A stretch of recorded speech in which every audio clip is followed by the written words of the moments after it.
Bienvenidos una semana más al canal. Esta semana quería explicaros una tecnología que le están vendiendo como muy novedosa desde el punto de vista de la ingeniería. Estoy hablando del Hyperloop, que es algo así como una especie de nuevo sistema de transporte, un nuevo sistema de tren-bala, que aunque como idea lleva mucho tiempo entre nosotros, ha sido ahora Elon Musk el que ha decidido llevarlo a cabo, ¿no? Como esta semana ha habido unas cuantas noticias de que en Dubái se quería poner en marcha este sistema por primera vez, he decidido intentar explicaros cómo funciona todo esto del Hyperloop. El Hyperloop es básicamente un tren, pero que en lugar de ir sobre vías o raíles, va contenido dentro de un tubo. La gracia es que por cómo funciona podemos conseguir velocidades que son entre 2 y 3 veces más rápidas que las de un avión, ¿no? Con lo que si sumamos una velocidad más rápida que la de un avión y una comodidad como la del tren, tenemos un medio de transporte que es prácticamente ideal. A esto tendríamos que sumarle que encima conseguimos una eficiencia energética extraordinaria, es decir, muy por encima de lo que se consigue con cualquier otro medio de transporte.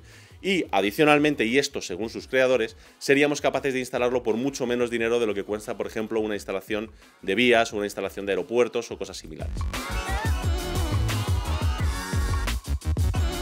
El Hyperloop estaría formado por dos partes principales. La primera de ellas sería la infraestructura como tal, que sería el tubo. Este tubo sería un tubo de acero de 1,5 metros de diámetro más o menos, se suspendería en el aire, separado por apoyos a unos 30 metros aproximadamente, y como peculiaridad tendría un vacío parcial y unas bobinas en la parte inferior, ¿no? Todo esto ya veremos más adelante para qué sirve. La segunda parte sería el pod o el tren, o como lo queramos llamar, es algo así como la cabina donde van los pasajeros. La idea es que vayan unos 6 pasajeros por cada uno de estos pods. En la parte delantera lo que tendríamos es un compresor axial, en la parte trasera tendríamos un juego de baterías y en la parte inferior tendríamos dos cosas. Por un lado, unos patines para deslizar por ese tubo, ya veremos cómo, y por otro lado un motor de inducción que es el que nos permitiría el movimiento a lo largo del tubo. Para poder explicaros cómo funciona exactamente esto del Hyperloop, primero me gustaría explicaros 3 pequeñas tecnologías que ya tenemos superadas, que utilizamos, que unidas son las que forman el sistema del Hyperloop como tal, ¿no? La primera de ellas, y aunque suene un poco ridículo, es la de la tecnología que utilizan las mesas de air hockey, ¿no? Estas mesas que encontramos en las recreativas con la ficha que le pegas golpes, rebotan y demás, ¿no? ¿Cómo funcionan estas mesas? Pues es muy sencillo, lo que tenemos es una superficie completamente plana a la que le hacemos unos agujeritos. Al otro lado de lo que es la mesa, en la parte inferior, lo que tenemos es un pequeño compresor de aire que hace que salga aire por esos agujeritos. La gracia está en que la ficha que vamos a mover en realidad tiene una cierta forma, es decir, tiene como un reborde y una zona interna un poquito más estrecha, podríamos decir. Eso hace que la ficha suele coger más de un agujerito en cada vez, se rellena de aire, crea una película y hace que la ficha de alguna forma levite por encima de la mesa, ¿no? De esa forma, cuando le pegamos un castañazo a la ficha, conseguimos imprimirle un montón de velocidad, ¿vale? Se va rebotando, se va moviendo y conseguimos hacer todas las piruetas que queremos, ¿no? Esa es un poco la tecnología del air hockey que la vamos a utilizar en nuestro Hyperloop. Por otro lado, la segunda tecnología es la que utilizan los trenes magnéticos, los maglev, los trenes bala estos japoneses tan famosos, ¿no? Ojo, no nos interesa la tecnología de levitación como tal, porque esta la vamos a sustituir por otra. Lo que nos interesa es saber cómo se mueven, cómo consiguen coger velocidad estos trenes, ¿no? Para eso, primero permitidme que os recuerde cómo funciona un motor eléctrico normal y corriente, sea del tipo que sea de continua, sea de alterna, sea de inducción o síncrono, da igual. Cualquier tipo de motor siempre funciona de la misma manera. Lo que tenemos es una parte que está parada, lo que se llama estator, y una parte que está en movimiento, que se llama rotor, ¿vale? Es decir, una parte parada y una parte que rota, tan sencillo como eso, ¿no?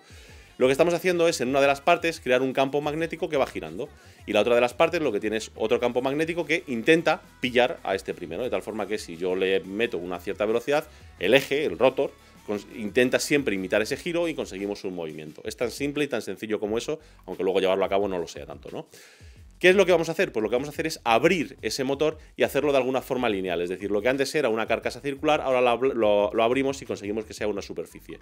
¿Qué estamos consiguiendo con eso? Pues lo que conseguimos es que ahora, en vez de tener un campo magnético, digamos, que rota, por decirlo de alguna forma, y otro que lo que intenta es perseguirlo, lo que vamos a hacer ahora es crear un campo magnético que se mueve y otro que lo va a perseguir, ¿no? De esta forma, lo que hacemos es crear un campo magnético, digamos, adelantado a nuestro tren, y nuestro tren, por magnetismo, va a intentar pillar a ese campo magnético y vamos a conseguir imprimirle velocidad a esa cabina, ¿no? En realidad no es tan complicado, es decir, es cierto que luego implementarlo tiene su cosa, pero si lo veis en los diagramas, si lo veis como es, no tiene tanta cosa, ¿no? La última tecnología que vamos a utilizar es la que habréis visto muchas veces seguramente en bancos o en supermercados, que son los tubos de vaciado. Y bueno, incluso como gracia, lo habréis visto en los tubos estos de Futurama, de la serie esta de Matt Groening, es decir, estos tubos en los que tú te metías y te llevaban del punto A al punto B, ¿no? Como transportándote, ¿no? ¿Estos tubos cómo funcionan? Pues muy sencillo, es decir, tú tienes un tubo y lo que haces es meter una cápsula que queda más o menos ajustada a ese tubo, ¿no? Lo que hacemos es meter en un lado más presión que en otro y, lógicamente, por fuerza, pues se mueve en la dirección contraria. No tiene mayor misterio, ¿no? Entonces, esta es la gracia, es decir, esas son las tres tecnologías que vamos a utilizar para conseguir que nuestro Hyperloop se mueva. La secuencia de funcionamiento sería exactamente la siguiente. Lo primero que tendríamos es el tubo al que le haríamos un vacío parcial. Un vacío parcial es quitarle parte del aire que tendría en el interior para conseguir, por un lado, que la densidad de ese aire sea muy inferior a la que tenemos habitualmente y, por otro lado, que la presión sea inferior a la que tenemos fuera del tubo, ¿no? Esa es la primera parte, lo que jugaríamos con el tubo. La segunda parte sería la cabina como tal. La cabina, en el interior, lo que tendría es en la parte delantera un compresor axial. Este lo que haría, lo primero, antes que nada, es chupar todo el aire o gran parte del aire que tiene en la zona frontal, lo que es el trenecito, ¿no? Esto nos va a ayudar todavía más a que baje la presión y a que baje la densidad del aire en la zona frontal del tren, ¿no? ¿Qué hacemos con este aire? Este aire lo vamos a bifurcar y a llevarlo a dos sitios. El primer sitio al que lo vamos a llevar es a los patines que va a tener en la parte inferior del tren para conseguir levitar sobre el tubo. ¿Cómo lo hace? Pues con la tecnología esta del air hockey. Esos patines lo que tendrían es una superficie punteada que soltaría el aire a través de los agujeritos y conseguiría flotar dentro del tubo, ¿no? Esa es la forma con la que conseguiríamos ese deslizamiento del tren en el tubo, ¿no? Sin necesidad de ruedas o de otra tecnología. El resto del aire comprimido iría a la parte trasera y nos daría un pequeño empuje, ¿vale? Muy leve. Esto no sería realmente lo que nos movería, sino que sería simplemente una pequeña ayuda a todo el sistema. Además, lo que tendríamos en la parte de abajo sería un motor de inducción. Ese motor de inducción lo que haría es jugar con unas bobinas que van situadas en el tubo y conseguiría moverse a toda velocidad a través del tubo, ¿no? Obviamente todo esto lo que estaría es alimentado por una batería que va dentro de la propia cabina, es decir, esa batería alimentaría por un lado al compresor y por otro lado a lo que es el propio motor de inducción lineal, ¿no? Esta es la idea de cómo funciona el sistema. ¿Qué ventaja tiene el sistema? Pues muy sencillo, y es que como prácticamente no hay aire en el tubo, es decir, lo que tenemos es muy pequeño, el empuje aerodinámico que nos frenaría sería pues prácticamente irrelevante, es decir, prácticamente cero, es decir, no nos afectaría prácticamente para nada. Con lo que podríamos viajar a velocidades muy por encima, por ejemplo, de las del sonido, sin que se produjesen ondas de choque y sin tener unos esfuerzos brutales para poder avanzar, ¿no? Esta es un poco la idea de cómo funciona exactamente un Hyperloop. Hasta aquí todo lo bonito del Hyperloop, ¿no? Pero digamos que también tiene algunas pegas, no todo es un camino de rosas, ¿no? El primer problema que veo es un tema de confort. El Hyperloop es bastante pequeño, es decir, es 1,5 metros de diámetro en el que deberían ir dos pasajeros uno al lado del otro y haría que estuvieses en una posición prácticamente tumbada para hacer todo el viaje, ¿no? En un viaje de 2 o 3 horas, pues no parece que sea una posición idónea para estar aguantándolo, ¿no? Por otro lado, tienes el problema de que a la velocidad que vas, a una velocidad tan alta de 2.000-3.000 km por hora, cualquier pequeño, no bache, porque el tubo como tal no tendría bache, pero cualquier pequeña imperfección, fallo ligero en la flotabilidad y demás por el desgaste, por el uso, haría que sufrieses meneos importantes, ¿no? Que por mucho que se amortiguase interiormente, no creo que fuese cómodo ni una experiencia demasiado llevadera, ¿no? Eso es el primer punto, digamos, que falla. El segundo es un tema de seguridad.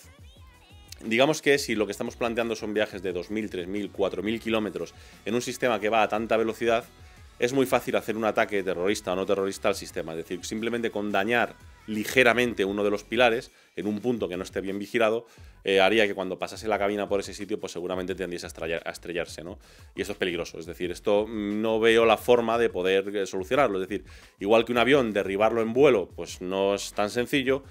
Dañar una vía de estas, un tubo del Hyperloop, pues tampoco parece una cosa demasiado complicada, ¿no? A lo mejor simplemente a martillazos se podría hacer, ¿no? Y esto es un problema.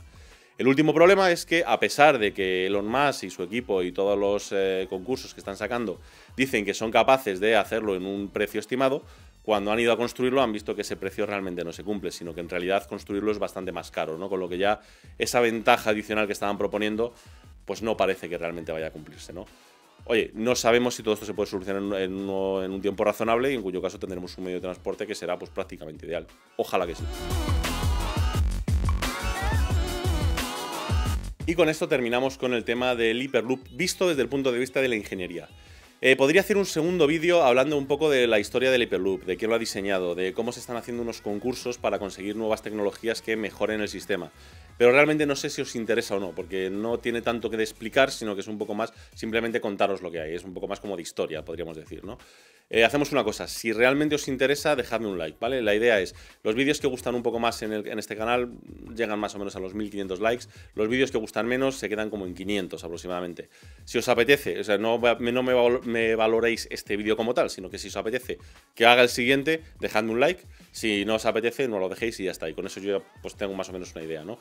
Os lo he dicho muchas veces, ¿eh? Yo no gano absolutamente nada por tener like, de hecho yo no tengo monetizado el canal, simplemente prefiero utilizarlo como herramienta para poder de alguna forma comunicarnos de una forma más exacta, ¿no? Que simplemente dejando un comentario o cualquier historia, ¿no? Y nada más, la semana que viene creo que cambiaré un poquito de tema, ya veremos exactamente lo que es. Durante la semana lo hablaré en Twitter y en Instagram, en arroba elgranoli, y nos vemos en unos días. Un saludo, chao.